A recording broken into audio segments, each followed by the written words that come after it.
Ang isang lingkod po ng Diyos hindi nawawalan ng pag-asa. Kung halimbawa wala ng taong tutulong sa iyo, meron pang isang natitira. Meron pang isang Diyos na mas nakakaunawa ng lahat ng bagay kaysa sa kanino man tao.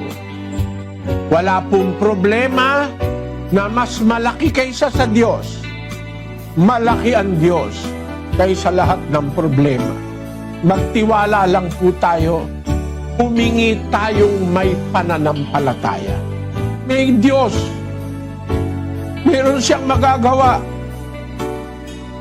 meron siyang maitutulong.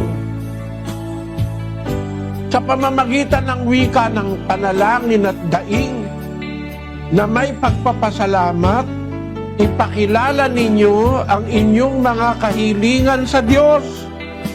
At ang kapayapaan ng Diyos na hindi masayod ng pag-iisip ay mag-iingat sa inyong mga puso at sa inyong pag-iisip kay Kristo Jesus. Pero kung meron kang nadadaingan Diyos, iba po yung meron kang Diyos, mga kapatid, na kinikilala. Meron kang Diyos na kinaglilingkuran. Malalapitan mo sa panahon ng pangangailangan gaya nung sinasabi sa Ebreo. Magsilapit nga tayong may pagkakatiwala sa luklukan ng biyaya upang tayo magsipagtamo ng awa at makasumpong ng biyaya upang tumulong sa atin sa panahon ng pangangailangan. Mga kababayan, mga kapatid, darating ang araw, kakailanganin natin ng Diyos.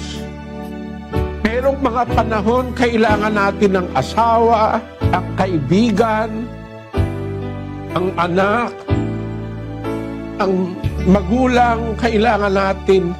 Meron darating panahon, kailangan natin ng Diyos.